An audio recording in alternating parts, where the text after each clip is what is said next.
Si Senator Ping Lacson, no, mga kababayan, nagkwenta. Dito natin ituloy yan. Dito natin ituloy, mga bossing, yung kay Senator Ping Lacson, ha? Math o basic myth. Kinwestiyon ni Senate President Pro Tempore Ping Lacson ang logic sa likod ng umano'y 805 billion peso cash deliveries ng mga nagpakilalang dating Marines. Ang detalye sa agenda report ni Hannah T.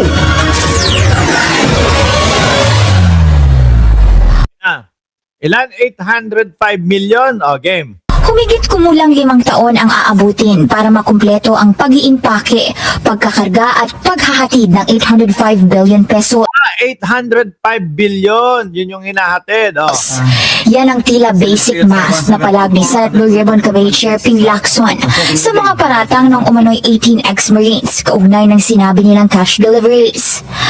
Anya, kung 2023 daw sila nag-umpisa sa pagliligpit ng pera, malamang ay hindi pa tapos ang deliveries ngayon. 2023 sila. Tatlong taon na. Okay. Suppose that the executive assistants or trusted personnel of Saldico, named Mark Tiksay and Paul Estrada, processed 500 million pesos a day, working 24/7, 365 days a year. 24/7, wala pang pahinga, ha? Kumbaga, walang break time, walang kain-kain. Including unloading, counting, repacking, loading, and delivering the money. This would take 5.5 years or mid-2028. Hindi pa isinasalang ni Lacson sa pagdinig ang mga nag-presscon na dati raw marino sa Club Filipino. Dapat po bang isalang pa? Na gayong ang nakikita naman po natin ay mga malaor ligotesa lang din po ang kilusan at galawan at ngayon nga po ay nagtatago na. Yan ang iniiwasan, no, ni Panfilo Lacson. Yung masayang lang ang oras ng Senado dahil malaor ligotesa lang naman ho itong mga ito. Nung bisperas ng 40th anniversary ng EDSA People Power dahil kailangang questionin ang believability ng kanilang mga claim. Ang mga pera raw ay para puntuhan ng ICC investigation sa Magulo naman din yung ano na yan. Sabi nila, oo daw. Nakita nila. Sumunod na mga interview, hindi naman daw nakita. kaso ni dating Pangulong Rodrigo Duterte na kalaunay pinasinungalingan na ng International Tribunal kabilang ang ilang mga inakusahan ng grupo. Sabi ni Lacson, tungkulin daw niyang suriin hindi lang ang akusasyon, kundi ang logic at posibilidad nito. To be clear, while every imputation of a crime warrants our attention, none deserves our blind deference. In the same manner that everyone has a right to be heard, it is not a license to mislead. Anya, hindi pa man siya humuhusga sa merit ng testimonya, pero may mga tanong na dapat sagutin. Ayan, tingnan nyo ho yung kanilang mga yung kanilang mga ebidensya daw ho, mga kababayan.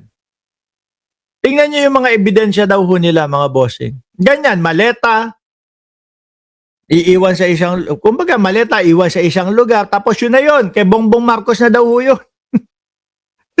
Grabe. Gaya ng timbang at dami ng pera.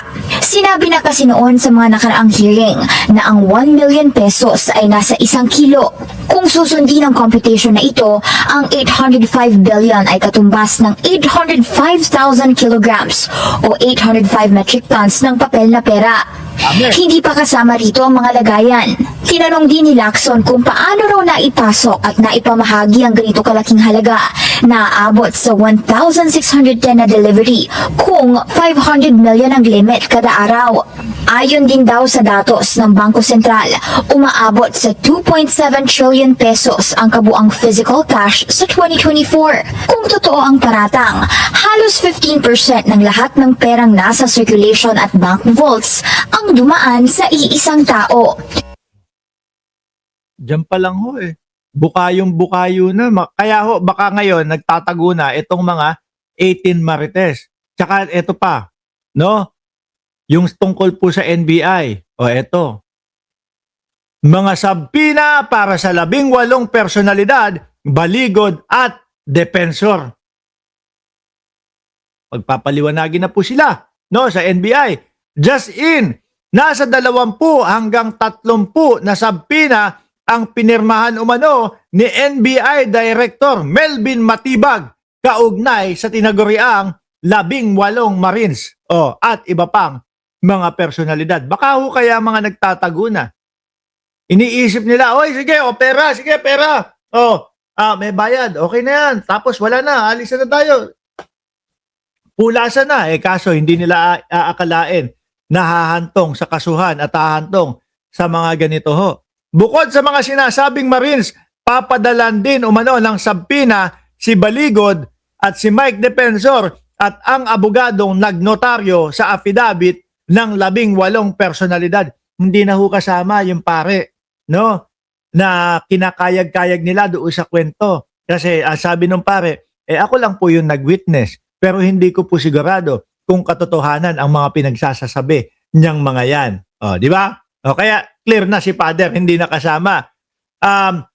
Ayon kay Matibag, dineputize sila ng ombudsman para magsagawa ng investigasyon sa mga personalidad. Kaya bukod sa pag-issue ng sabpina, nagsimula na rin sila sa pangangalap ng ebidensya. Nako, mas dito pa yata kayo madidiin, no? Yung mga ibang may mga kaso na mga ex-marine, dito yata kayo matutuluyan. Kung napangakuan kayo na kayo ay ligtas na kapag nairaos nyo ito, hindi. Mukhang lalo kayong madidiin. No? Mukhang lalo silang madidiin. Ay, sandali lang ha. Isingit ko lang mabilisan ho ito. Yung kay Ramil Madriaga, sabi nung lawyer ni Sara Duterte, baka crush lang daw ni Madriaga si Vice Presidente kaya pinipilit na magkakilala sila. Different charge. So, totally, kasi ang kwento niya, kasama siya sa close insecurity, no? Na hinatid nga daw niya yung pera kay Vice President Security Officer si Colonel Dante La Chica at kay Colonel Dennis Nolasco. So, he has no connection whatsoever with the VP. They've never met. The only connection of Ramil Madriaga to VP Sara is that Ramil Madriaga is friends with Attorney Ryan Kilala. Sabi ni Shiro Kansaki, aba, si Salsal Jr. anak ho kasi ni Sal Panelo, ang attorney ni Sara Duterte. Attorney Ryan Kilala was an associate dean of San Sebastian Law, where the Vice President took up her law degree. So si Attorney Kilala and si VP Sara reconnected after she graduated and they became friends. Now, Yun, nagsampa sila ng kaso kay Madriaga,